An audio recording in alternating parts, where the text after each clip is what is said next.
السلام عليكم ورحمة الله وبركاته. متابعي الكرام، حياكم الله وبياكم في صفحة أخوكم الشاعر محمد عبد الله المزمري. نمسي عليكم يا ذي خارج أمريكا ويا ذي داخل أمريكا، نصبح عليكم وشهركم كريم، مستورين مجبورين إن شاء الله. كل عام وأنتم طيبين. أسأل الله سبحانه وتعالى أن يتقبل صيامنا وصيامكم وأن يغفر لنا ولكم إن شاء الله. ورحبوا تراحيب المطر، ورحبوا مئات. فيديو على عجالة نقدمها نصيحة للأخوة اليمنيين المغتربين في دول الخليج. الأخوة اليمنيين المغتربين في دول الخليج ننتظر لما يدخلوا، علشان قد هذه النصيحة تقع عامة، هني ما يحب أكرر الكلام. رحبوا رحبوا رحبوا مئات، رحبوا مئات. شاركم كريم يا عادكم دخلتوا، شاركم كريم إن شاء الله، وعاد الله رمضان علينا وعليكم إن شاء الله بالخير والبركة.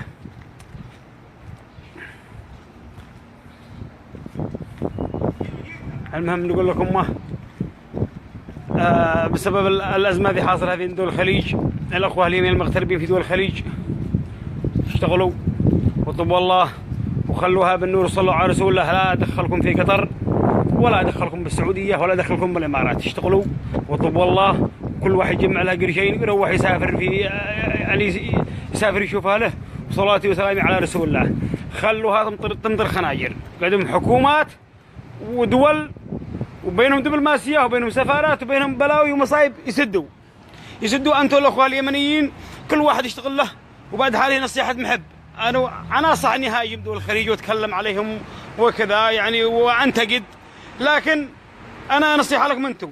إحنا في بلاد حرية، أمريكا بلاد حرية رأي، اتكلم كم اشتيك، احكي كم اشتيك.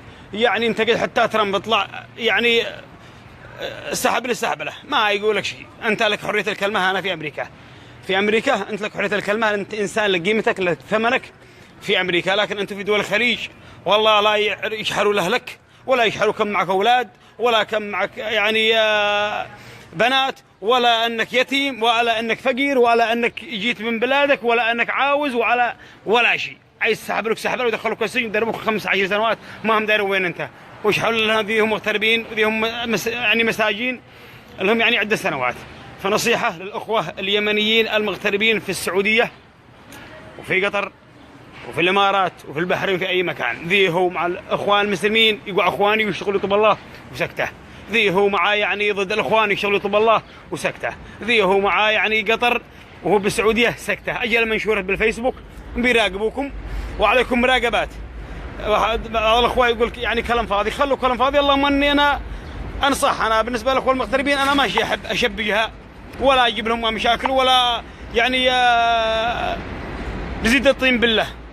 أنت ساكن في السعودية، تشتغل في السعودية، تأكل من خير السعودية، أحترم السعودية برغم أني أنا أكره السعودية ولا أطيق حتى ذكر اسمها. أشهد لله ما أطيق حتى ذكر اسم السعودية والإمارات ولا أي دولة خليجية. لكن إنساني يأكل من خير بلد ويشتغل فيها يحترم هذا البلد، يحترم هذا. أنا في أمريكا شغلنا في هذا البلد وأكل من خيرها وأترزق يعني منها، أحترمها وأحب ترابها. أنتوا تشتغلوا في السعودية، تشتغلوا في يعني في الإمارات، في قطر، حبوا الأرض يعني تشتغلوا فيها، واحمدوا الله واشكروه على النعمات أنتوا فيها، هذا البلد أنتوا فيها. يكون واحد صادق، يكون واحد يعني صريح برغم الاختلاف. خلي الاختلافات السياسية على ما هي. بلادنا هذه الأيام الدنيا حرب، النسافر قالوا لك يا أما مجهود حرب يا أما سحبلوك يا أما سجن. ما هي الكلمة، ونطول في لسانك قال بكو طرق.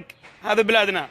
أنتوا في السعودية، في الإمارات، في أمريكا، في أي دولة، كلوا واشربوا واحترموا ذا البلد وصلوا على رسوله. كل واحد يصلح نفسه، ما تنفعكم البقبقة ولا الزوملة. وقد احنا زومنا وشعرنا لا ما طحصينا الشعر. احنا لنا 3 سنين ونص في أمريكا، لا عاد سافرنا ولا عاد شفنا مرة ولا عاد شفنا عيال ولا عاد شفنا أهل. 3 سنين ونص واحنا داخلين في الرابعة بسبب القصايد، وما لنا شيء ندمان. وإن شاء الله أن يزيد قصيدة بعد قصيدة ولا ما يشهد عين الله سبحانه وتعالى. المهم خلوهم ينزلوا ملح، خلوهم ينزلوا ملح. لا بقي منهم صيفر ولا بقي منهم من يقول لا إله إلا الله. طحنوا بلادنا، وهذه دعوة الأرامل، دعوة أرامل حق 400,000 ليبي دي قتلوا في الحرب. ومليون ونص ليبي سوري، و2 مليون عراقي، واكثر من 30 و40 الف يمني، كلها باموالهم. نقول كلمه الصدق، كلها باموال دول الخليج.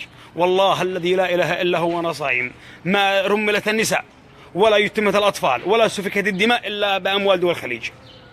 كيف هم في بالروسم ومتنعمين وماكلون شاربين، واحنا جيرانهم بنطحن طحن. سكتوا على الحوثي لا ما دخل من دماج الى كل بيت، هم شاحر الليل، شاحر الحوثي يدخل من دماج، عمران، صنعاء، ذمار، البيضاء، تعز، وهم شاحر للحوثي وهم يأملوه. قد الحوثي في النقطة الفلانية، قد الحوثي في المحافظة الفلانية، هم يعينوا الحوثي. ليش؟ صبروا لما توزع في الجمهورية كلها علشان يضربوا كل محافظة ويضربوا كل معسكر ويضربوا كل نقطة وكل مدرسة وكل مستشفى. هذا دول الخليج، هذه الواقع، وهذا يعني هذا هو الأشياء الواقع، وهذا هو الحقيقة. يعني دي لا تخفى على أحد، خلوهم دعاوي اليتامى لن يعني سبحانه جل ملكه عدالة السماء. يا ظالم، يعني إذا قال يا ظالم أنت لا بد لك من يوم. والله النبي عليه الصلاة والسلام في حديث يقول إن الظالم يأخذ عذابه في الدنيا قبل الآخرة. خلوهم يطحنوا، لا بقى منهم من يشب النار. المهم الأخوة اليمنيين كل واحد يشتغل ويطب الله على نفسه. الأزمة كبيرة بينهم، قدم مطحن طحنوا معصودين عصد. خلوهم في حالهم واشتغلوا وطب الله. خلى الأخوان يسيروا ملح، الأخوان خلهم يسيروا ملح، وخلى المؤتمر ولا صلاح والحوثي يسيروا ملح. ما حد بقى ينفعك إذا استجنت في السعودية، والله ما حد بقى يخرجك، لا بيجي علي عبد الله ولا بيجي عبد الملك ولا بيجي عبد ربه ولا حد يطلعك، ولا بيجي أردوغان ولا بيجي يعني موزة ولا بيجي تميم. ما حد يخرجك من السجن. اشتغل وحصل لك زلط وصلح مستقبلك وابن لك بيت في البلاد، وكل سافر تجي لك انت ومرتك وعيالك صار رسوله، واشتغلوا على رجال وجمع لك بياس. انت في دول الخليج ثمنك عندهم مثل الطاير، مثل الصقر. الصقر عندهم عادي من دله ودله، لكن انت مقترف في دول الخليج والله ما لابوك ثمن ولا لك قيمه، ولا انت بشيء عند دول الخليج، ولا انت بشيء. هالهم يسربونا صريب سنه ونص 3 سنين، والله ما هم ما لا حدا قال لهم منين. اشتغلوا وصلحوا على انفسكم وسلامتكم وقدوا هذا. والله ما انا لا حبيت هذا النصيحه، انا قلت لكم لا دخلوا في شؤونهم، ولا حدا يظل لك يعني مهما تتكلم في الفيسبوك ولا على تويتر ولا على الانستغرام، والله تظل يعني تتكلم يعني هم مراقبينك، والله انهم مراقبين كل حاجه. فبدل ما يمسكوك يا مسكين وبهدلوا فيك واستحبلوا فيك، خلك من السياسه واشتغلوا جمع لك غلط، كن لك شاهد لك، كن لك تطرح لك يعني مواضيع عاديه، شارك لك، شاهد لك اشياء، اكتب لك اشياء، اقرا لك اشياء، وصلاتي وسلامي على رسول الله. يقول يا اخي روح حرر انت ارضك، ما قد دخل بالسعوديه. والله يا سيد الناس ارضي هي محرره. ان دخلت المقاومه فهم يمنيين، وان دخل الحوثي فهو يمني، وان دخل المؤتمر فهو يمني، والاصلاحي يمني. ماشي بحرض لا مؤتمري على صلاحي، ولا بحرض صلاحي على مؤتمري، ولا بحرض على الحوثي، ولا بحرض على احد. اني اخاف ان حرضت عذاب يوم عظيم، هي دماء بتسيل. الله ما حرض على حدا لو ما بقى باقي. كلها حرب سياسيه، والله لا يحارب على الدين، ولا يحارب من اجل الشريعه، ولا من اجل الاسلام، ولا من اجل شيء. كلها حرب من اجل الكرسي. تحارب علي عبد الله صالح هو الحوثه، لما دقوا 3000 جندي، والحين اتحدوا وياهم يحاربوا في جبهه واحده. كذب، كلها سياسه، كلها سياسه. ولا بس احنا مساكين. لا تصدقوا ولا تحرضوا حدا على حدا. اليوم انت على ظهر الدنيا، واليوم انت مرمض بين اهلك. السنه الجايه انت في القبر وحدك، يعلم الله من يعيش لا بكره. اليوم على ظهر الدنيا وفوق الفرشة ماكل شارب مخزن مصلي على رسول الله، بكره انت مكفن داخل القبر.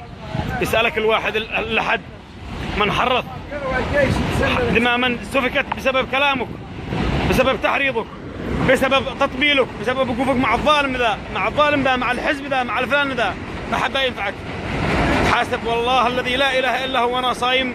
ليس خوف من الحوثي ولا من علي عبد الصالح ولا من الاصلاح ولا من حد، ولا ما خوف من الحي الذي لا يموت. اليوم انا على ظهر الدنيا، بكره انا تحت الارض، يعلم الله من يعيش لا بكره. اخاف كلمه تزلبي في جهنم 70 خريف. خلوا اصحاب السياسه يتسيسوا، وخلوهم يتحاربوا بينهم، لا ما يشبعوا. متى قد شبعوا حرب وشبعوا الطحن حيوقفوا. ان الحرب ماشي بتستمر، الحرب ماشي، حرب تستمر، لا ما يشبعوا حرب بعد يستمروا، حيوقفوا ان شاء الله. المهم طولنا عليكم وقلنا فتره طويله، يمكن 3 و4 أشهر ما عاد دخلنا لا فيديو مباشر ولا شيء، شغالين بعد حالنا وسلامتكم. المهم تحياتي لكم الأخوة اليمنيين في جميع أنحاء العالم، في أمريكا، في دول الخليج، الله يوفقكم وانتبهوا لانفسكم، لا يعني تحطوا يعني بروسكم وهن ان علي عبد الصالح بينفعكم، ولا لا عبد الملك ولا عبد ربه ولا حد، والله ما بتنفعك الا به. لا شقيت طلبت الله وحصلت، هي هذه بتنفعك في الدنيا وهذه تبني مستقبلك. اما فلوس الحزبيه والتحريض هذا لما يستمرش، هذا لما يستمرش، هذا الفلوس حق التحريض ولا البيع والشراء، هذا الفلوس هذا مثل يعني مثل عده حق المطلقه، ما تغلق معها الشهرين لو صرفتها. وسلامتكم، استودعكم الله الذي لا يموت. احنا الان في مدينه نيروك، ولا لا هذا القطار علشان لا تقولوا ايش الازعاج، ما تقولوا احنا بنطبخ. نستودعكم الله الذي لا يموت، في امان الله. تحياتي واشواقي.